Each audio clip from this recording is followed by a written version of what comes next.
में पता चलता है। जिसके खिलाफ वो निर्णय कोर्ट करता है कि साहब ये 50 लाख का क्लेम है और आपको जिसकी कैजुअलिटी हुई उसको 50 लाख क्लेम करना पड़ेगा, अदरवाइज आपके बच्चे को ये 1 साल की जेल है। यूँ सुनने में तो बिल्कुल नॉर्मल सी चीज़ है कुछ नहीं, बट ये एक लाइबिलिटी वाली चीज़ है, हमें ध्यान देने की जरूरत है। ये मैं पहले ही कह चुका हूँ, चीज़ें जो होनी है वो होगी, ये ईमान वाली बात है, लेकिन लापरवाही नहीं है। ध्यान देना भाई, ये कौन सुधार करेगा इस चीज़ को। तो 2-3 चीज़ें जो थी इन पर ध्यान देने की आवश्यकता है।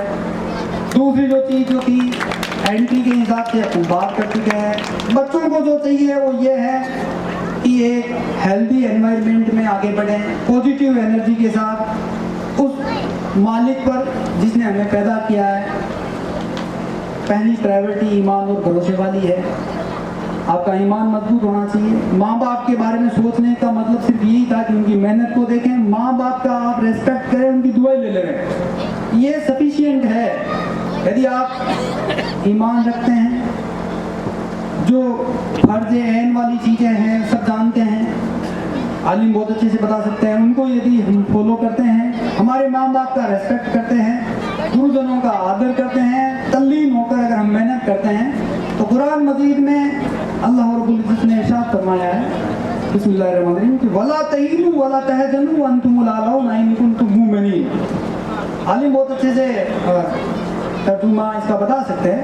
ईमान है, यदि आप मोमिन हैं तो आपको वला तहीनु वला तहजनु, आपको सुस्ती करने की आवश्यकता नहीं है, गम करने की आवश्यकता नहीं है। जो हो चुका है वो तो हो चुका है ना। अब आपके सब मेरे 10वीं में परसेंटेज इतनी रही है, बहुत बच्चा तो उस लेवल का ही नहीं है, कई बार हम भी उसको डिमोरलाइज करते हैं। या बच्चा जो अब मैच्योर होकर ग्रेजुएशन में वही सोचता है साहब मेरी तो इंग्लिश मीडियम में पढ़ाई नहीं हुई है, मैं तो शुरू से ही एक सरकारी स्कूल में पढ़ा हुआ हूँ। ये बहाने हैं। हम हमारी कमजोरी को एक्चुअल में दूसरे पर थोपते हैं। नहीं हुआ एग्जाम क्रैक तो हम हमारे, अरे भाई अपनी खुद की कमजोरी देखें ना कि गलती हुई कहाँ पर, उसका सुधार करें। अरे भाई किसी विद्वान कवि की है कि असफलता एक चुनौती है, आप उसको चैलेंज के रूप में स्वीकार करें। कमियां रहेगी, इंसान है, पर इसको तो है नहीं, कमियां रहेगी। आप यदि किसी भी एग्जाम को क्रैक करके किसी भी पोस्ट में पहुंच जाएं तो कमियां नहीं होगी क्या? होगी, स्वाभाविक है। तो यदि किसी भी लेवल पर किसी भी एग्जाम में कहीं कोई असफलता है तो आप दूसरे पर मत थोपें उसको। मैंने ट्यूशन नहीं की, मेरी स्कूलिंग कमजोर थी, मुझे ऐसा वातावरण नहीं मिला, माता पिता पढ़े लिखे नहीं थे, ये केवल बहानेबाजी वाली चीजें हैं। कीचड़ में कमल बहुत अच्छे से खिल रहा है, सबने देखा है, खिलता है कीचड़ में कमल कहीं। तो कहने का तात्पर्य है कि कहीं छोटी मोटी असफलता हुई है तो उससे सीखो भाई। असफलता एक चुनौती है, इसे स्वीकार करो और क्या कमी रह गई है देखो और सुधार करो।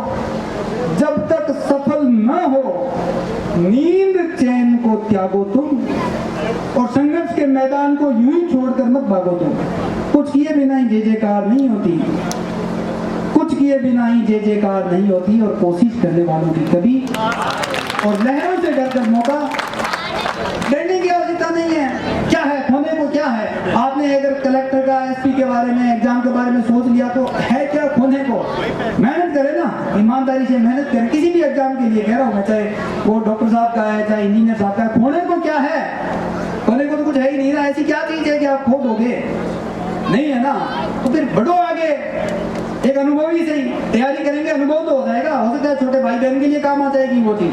आपने 4 किताबें खरीद ली, 2 बार दिल्ली जाके आ गए, मुखर्जी नगर घूम के आ गए, कोचिंग वालों के तक खा लिए, देख लिए, अनुभव तो होगा। हो सकता है आपका नहीं हुआ, आपकी औलाद का हो जाएगा, आपके छोटे भाई का हो जाएगा। चीज काम आएगी, मेहनत बेकार नहीं होती, हवाबाजी नहीं होनी चाहिए। हमारे बच्चों में क्या है, हवाबाजी दिखावा जाता है, वो नहीं होना चाहिए।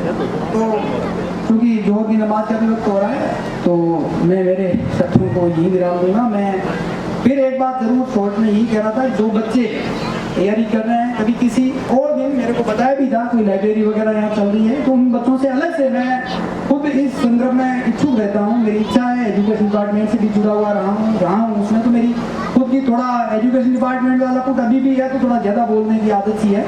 माफ़ी चाहूँगा इसके लिए, आपने सहन किया, शुक्रिया। जय हिंद, जय भारत, थैंक यू।